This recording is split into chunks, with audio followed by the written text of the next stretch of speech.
Ladies and gentlemen, boys and girls, in this episode of the Marketing Happy Hour, we are not going to be the blind leading the blind. In fact, we are going to talk about adding your personality to your brand. Did I do okay with that? I'm Dr. Christopher Vogelmann, and with me, as always, is, I was going to say Dr. John Paduchak. I'm John Paduchak. Hi, everybody. Yes, you are. And down below, Dr. Kayvon Kay. Hello, this is Coach K from Simplified.zone. Because you're never alone with Simplify.zone. All right. So we're going to talk a little bit about adding your personality to your brand. I just created, just before we went live, I just created a couple of slides for you just so that we had something to talk about. Ooh. Oh, yes, it's orange. It's orange. Aren't you glad? I am orange. Aren't I you am very glad glad. it's orange? Yes. So I'm going to lose sight of you for a moment, only because I have to go into a different screen to our lovely little It's a little folks. bright for me. Well, yeah, well, some of us are brighter than others. Anyway, so, so today, so when I did the thumbnail for this program today, I chose this one. Actually, I gave you gentlemen a choice of 3, and we eventually settled on this one here. But this gives you some sense of showing your personality in terms of not being afraid to be funny and maybe be quirky or maybe be exactly whoever you are. And I started this thinking about this today in terms of not just about relationships, about the fears that we have about showing who we really are. And I'm not going to get all preachy right here, but I just had a couple of things that I wanted to cover before we start discussing things. And so we really do tend to build relationships with other people for a variety of reasons. Maybe they're fun to be around. All right. Maybe we have common interests with these folks. They might be great conversationalists. Maybe we can learn something from them. And because sometimes it's because we're trying to leverage them in some way to progress our own agenda or our business or whatever you may call it. Maybe because they're good looking. Thank you. Say, I thought you two would like that, but I hope it's not always the case. But sometimes because we actually do like them. Surprise. Surprise. That's why we're here. Exactly. And the most compelling reason that we're attracted to people because of all of this, it's simply because of their personalities. And with brands, it's not that different at all. In fact, you have to inject your personality into the brand. We've talked about this before, the know, like, and trust factor. But first, we've got to know them. Okay. And so it's the knowing part I'd like to start off with today. So what are some of the things that you can think of relative to the reasons why we might be afraid to let people know who we really are? Oh, there's a plethora of reasons, but it's not that anybody's immune to that. We all have them. We share them. No. Things like, feeling insecure or imposter syndrome, or, the voice in our head, who the hell do you think you are, kind of a voice, or that human tendency that we think we just reject our own ideas because they are our ideas. That kind of a thing. Anything outside is good. Anything coming from me is not, unless there is something really, really, wrong. Nobody thinks that they're perfect.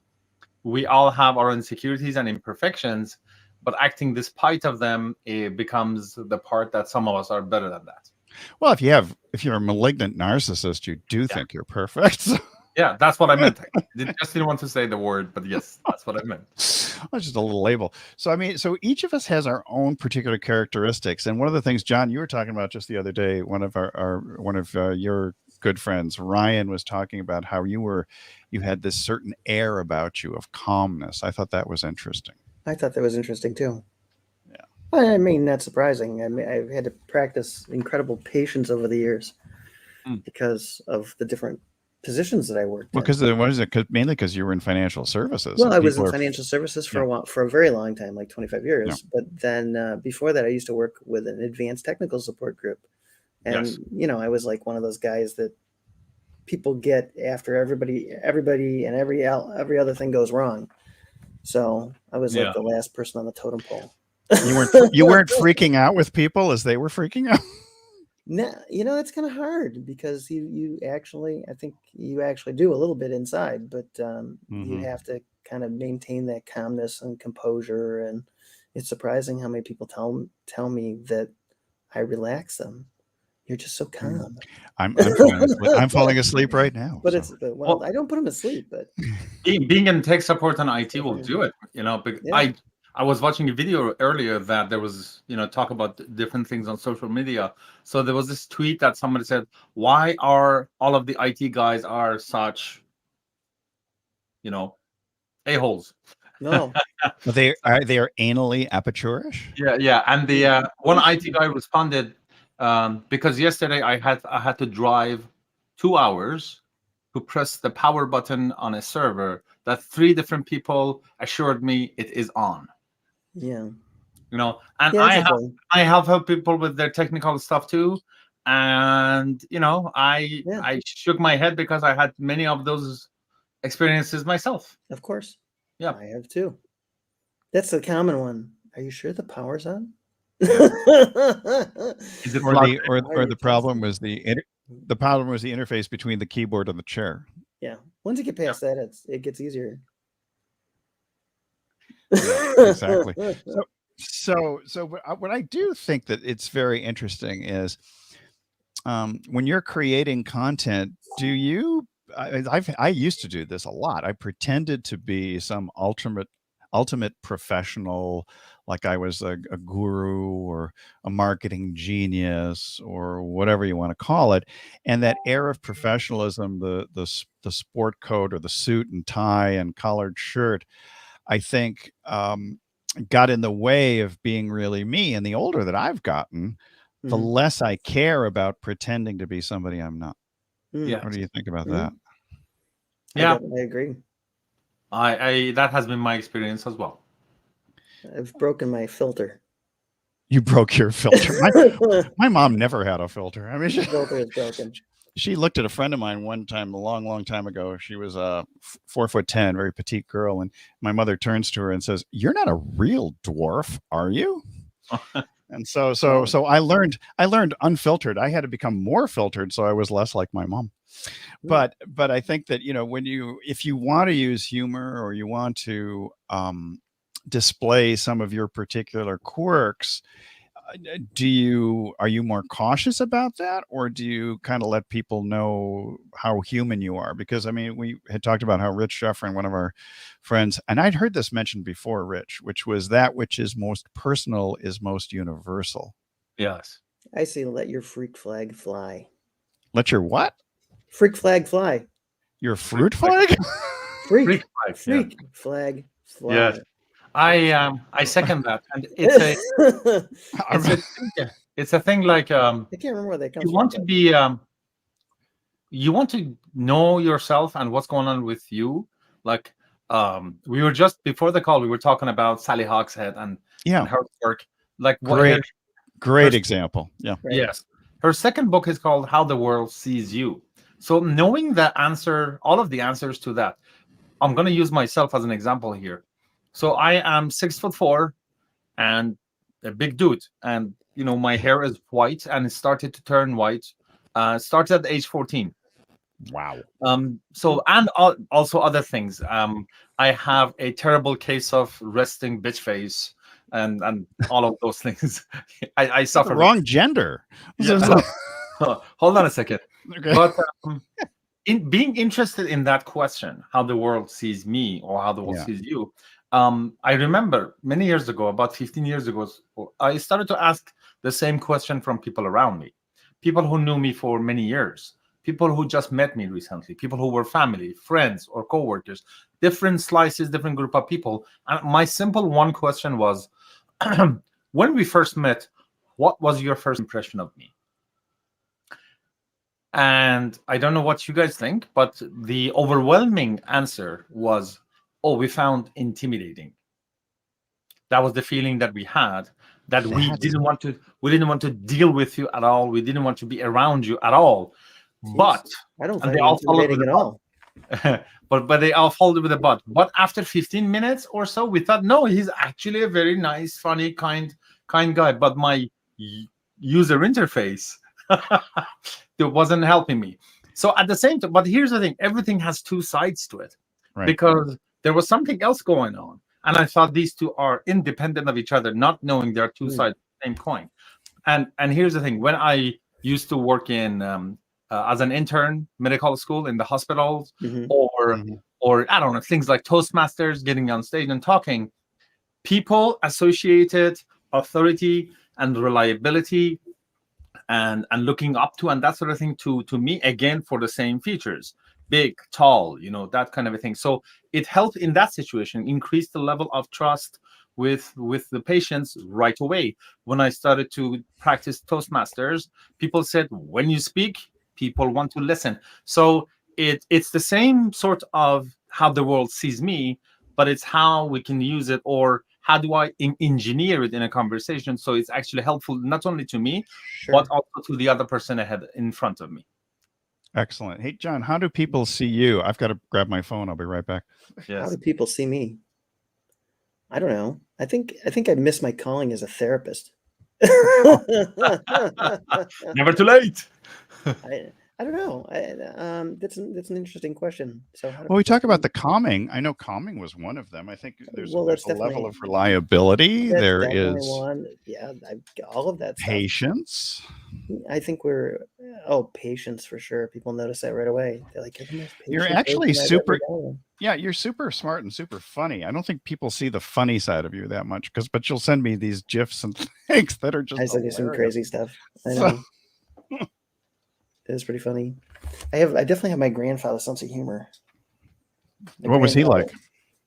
He was a very dry Scotsman who he had kind of a very dry sense of humor, but he was hysterical. And he was a guy who at age 38 had a stroke. And you guys will appreciate this. So 38, he has a stroke, and 3 doctors looked at him. They all gave him 6 months to live, and he outlived all 3 of them, which I think is hysterical. It's such a riot. But he because of the stroke, he couldn't really talk much, so he was just funny without even a voice, which is even more hysterical. But it's like Mr. Bean. But yeah, kind of, yeah, sort of. He just had that kind of quirky sense of humor. I'm just making sure we have our Clubhouse link because I know that's coming up, and it'll be coming up before you know it here. Yeah, we're gonna have that after. Yeah, I saw that on Clubhouse and I posted that on social media. Good. Yeah. I haven't tweeted it yet because I know the tweets have a lifespan of about 28 minutes max. So I was thinking about putting it out shortly. So when it comes to this, have either of you gone through that period of time where you tried to emulate or model or pretend to be somebody different? And were there any problems associated with that? I tried in different things, either in personal or public personas, and I gave up on them so quickly because, first of all, it feels very inauthentic, makes you sad, and also too much work, and you can't keep it up anyway because we all interact with other people all the time. We read all of the facial and body language cues. So people see the real you after a while anyway. So it's one of those battles that you're lost, you lose even before you start, and there is no point. And people always prefer a person who I used to introduce myself as WYSIWYG, as in what you see. What you see is what you get. What you see is what you get. So yeah, it's much easier life to have no hidden agenda. Like people say, what's going on with you? Oh, I am very angry. I am upset. I am happy. I'm not, just whatever is happening, just you tell them. And if at the beginning some people react to, oh, you're upset, you're angry. Yeah, but that's who I am. Actually, that's a lesson that I learned from one of my favorite bands, Metallica.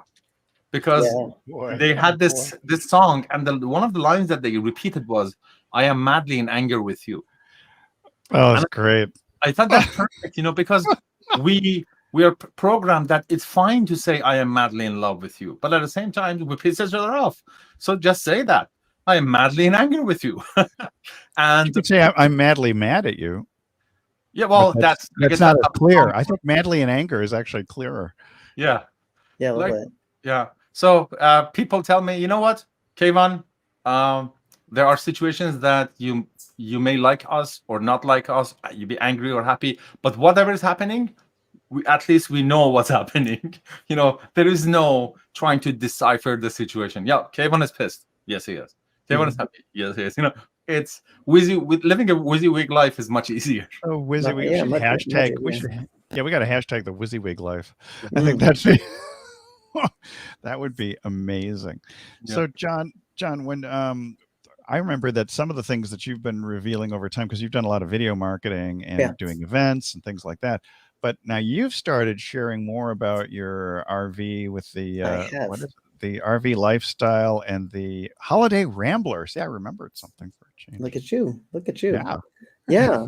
And so, no, because I think it's definitely part of who I am. I can't say I've ever tried to copy anybody personally, but I mean, I've tried to model maybe different aspects of their business that appealed to me or things like that. But my motto, which is kind of, trying to figure out how to sit into who you really are. Yes. And that's always kind of who I've been. More and more, I've noticed how people respond to, my hobbies. It attracts the people that are like me, that like the same things, and so I tend to be more outspoken about those these days. Yes. And it's funny how many compliments I get about stuff. One young man who I think I'm a bit of a role model for. Because he's a son of a good friend of ours that is kind of like a woman that's kind of like a second mother to my wife, and he doesn't really say a lot of stuff. But over this weekend, he says, you guys just like get out and go after things, and you look like you're having so much fun, and I just admire the heck out of that. And that was like second probably biggest compliment I could ever get from anybody is just that we're out, we're enjoying life, and people we're giving people the chance to kind of live vicariously through our adventures. I like. Well, you're not exhausted. You're not exhausted because you got a new exhaust system. Exactly. Yeah. Definitely breathing better. That's important. So what about it's interesting because Kayvon, you're talking about I'm madly in anger with you, or Kayvon's pissed today, or so. If you humanize yourself a little bit, it does seem to resonate with people. Like when people find out that I can't see too well out of one of my eyes or so, they're like, "Oh, really? You? Me too? Or my dad did too, or whatever it is." Or you wear those crazy glasses of yours. Yeah, I'll show them sometime. It's a little tragic, but so basically that came from. In fact, it was Mari Smith. I was chatting with her back and forth today and yesterday, and she was talking about they're wearing the new glasses, like not the Google glasses, but Apple is coming out with something with Ray-Ban, and they're going to have some fancy schmancy glasses, whatever it is. I think it's Facebook. Sorry, you're right. Facebook. But Apple's probably going to have glasses too. They're probably going to go with Gucci, whereas Facebook's going with Ray-Ban. I think they did already. What's that? Apple had glasses at one point. I think they had them. We know the Google glasses existed. Anyway, we talk about glasses, and I mentioned to her that I when I was a kid, this is long before there were seat belts and things like that. I would stand. I was like 3 years old, standing in between my parents on the bench seat of the car, no seat belts. And we were driving down one of the streets close to the family home. And as we're going down the street, apparently I turned and looked to the left and just excitedly started pointing and yelling, "Doggy, doggy, doggy." And my father looked over and it was a rock. So I think that was the first clue that I had some eyesight issues when I was like 3 years old. That's a sign. It's a sign. It's a sign. So clearly, I mean, if I have a big rock, apparently I'm very satisfied that I have a pet. Yeah, pet rock. That was the earliest pet rock. You were ahead of your time. Very much so. But then when is sharing stuff too much? Because I know that many years ago we used to talk about when you go to the old folks home or so, people would call it the organ recital, which is, oh, my liver, oh, my heart, oh, my stomach. So it was the organ recital. So is there some sort of a line where we talk about our physical infirmities that becomes uncomfortable to people? Well, I think that's it. I think you framed the question in a beautiful way, and I'm going to refer to back to what you mentioned earlier. That which is most personal is most universal. Right. So I think those things are things that we can mention, something that the most number of people can relate to. Like I remember I was going through this training as far as video webinar kind of a training, and they said, engineer humanizing internet, like say things like, oh, I almost spilled my coffee on my desk while I'm doing this presentation. Like everybody can relate to that, and that's that shows that you are also prone to mistakes. You're also a human, and that sort of thing, and that's something that everybody can relate to. But my liver, it's not like that. So I think that's the the personal thing that is also a universal thing. Those are the things that we want to share with other people. Like, when you don't have good sleep, then the next day you're groggy. Things like that. I think those are perfect examples of showing our human side and also make a better connection with other people. Yeah. As opposed to, hey, my insulin was off and I just got back from dialysis. Well, it depends. If there's a forum, I don't know, that everybody's, on insulin and all of that, then it's universal to them. So it depends on your audience and your group too. So yeah, I have, by the way, spilled my water on at least 4 live broadcasts thus far in the last 18 months. So there you go. It is universal, let me tell you. Yeah. Well, what's funny? Now you say this, I just got thinking about this, and there is a certain law of attraction about things that we have, right? Yeah. So, like for instance, I've had tremors since age 2. Most people don't know that about me because you can't see my hands on video. But I've had tremors since age 2. So I can't tell you the number of people that I know that have tremors, that like follow me or that are like what I mean, I might not even know it, but it's like, it seems like to be like a little bit of a law of attraction kind of thing. an unseen one. And I don't know if you guys have ever noticed that yourselves, but there are certain things that I haven't noticed it, no. Because of that. Yeah. I didn't know that. This is another related thing, but I usually point at things with my middle finger. Right. And people say, hey, you just think, with your finger. Hey. But here's the thing. Look at my nails, and you notice that my index nail is longer. Yeah. Right. Because I use that in playing my instrument. Like guitar players that have all of their nails. I play sitar, which is a Persian instrument, and it's only with your index finger. So because I didn't want to be protective of my nail, so I wouldn't press buttons, or when I'm on ATM or the elevator. I have learned, because I've been doing it since age 17 or so. So all my life I switched to the middle finger to do the work of the index finger, pointing at things or pressing buttons and that sort of thing. And sometimes people say, hey, what's with the finger? That could get you in trouble. Finger? Or sometimes they ask me what's with the nail. What's with the nail? Yeah. I was telling John on more than one occasion I was going to come up with a charity, a nonprofit that would deal with restless middle finger syndrome, because only you can stop RMFS. But I wanted to write a book, which was called, it's called Atrophied Digitus. The finger I should have used a lot more. Yeah, we'll start a nonprofit for RMFS. Yeah, the RMFS. It's gonna be like a GoFundMe, and they're gonna only you can prevent RMFS. Restless middle finger syndrome affects millions of Americans every day. So you can GoFundMe or go F yourself. GoFundMe, GoFund or GoFund yourself. Another F word. So.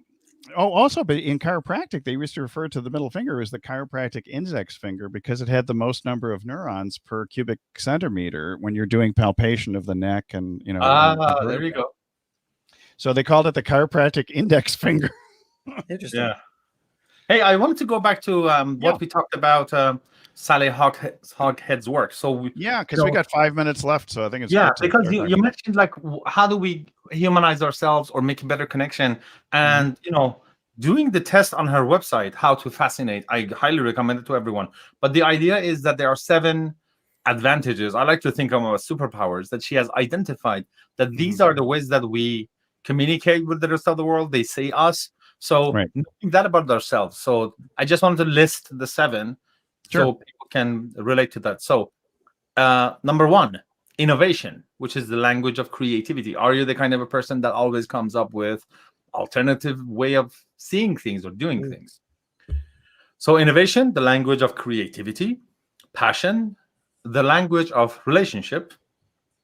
Power, the language of confidence. Prestige, the language of excellence. Trust, the language of stability. Mystique, the language of listening. And alert, the language of details. So as I read these, some of them make sense to you. Ooh, that's me. So if you had that feeling of like power, when I noticed that because of my role or the way that I speak, people listen, or I can use that to influence other people, talking with authority, confidence, and that sort of thing. So that's the superpower or advantage that you want to take more advantage of. So I think everybody should take that test, and I'm going deeper with that these days. So there we go. I took that test so long ago. It's kind of crazy how long that was. I'm sending out my first advantage is innovation. Innovation. I can believe that. I really like the original name for it, which was rebellion, but it's innovation. Second one is prestige, having high standards for things that I like to do. And my archetype name is trend setter, which makes perfect sense because I always noticed patterns or made sense of the world through patterns myself. The thing that is most personal is most universal. That's a pattern. That's a trend that you notice, then you end up using it. Yeah, I'm going to put just a couple things here. The knowing who we are was an important factor, but also the idea we talked about the fears being potentially people are worth less or feel less than or something, but it's okay to be the real you. As John would say, you be you. You can be quirky, you can be calm, be professional, be reassuring, even be funny if that is the real you, and that we're giving you permission to be you. And then for those of you who want to connect with us, these are our connection things. So we're going to, in the next 2 minutes or so, we're going to head over to Clubhouse to continue with this. If any of you want to continue, actually, I'd love to continue this discussion because this is a really cool one. Those of you who would like to suggest other topics, we're always open to that. And we know the majority of you are watching on replay, so please do the little hashtag replay so that we can know that you're there and that we can answer any of your questions or comment back to you. Any other ideas or comments before we depart for Clubhouse? Just one thing to add at the end. There is no real reason to not be confident. One of them is people don't think about you as much as you think. That's all of us. So just be you, as you said. You be you. You be you, and don't worry about what other people think. They're not thinking about us, each one of us anyway. So I think it's spot on. And when it comes to giving out your real personality and just being you, accept no imitation. So we'll be back again. We're going to head over to Clubhouse, and we'll leave this link underneath, just underneath the Facebook posts. I will put the link also onto Twitter. And for those of you who would like to join us in a more in-depth discussion, we will be over there talking a little bit more about you be you and how to put your personality into your brand. Anything else, John? Come hang with us in the House of Clubs. Come hang with us in the House of Clubs. That's just aces.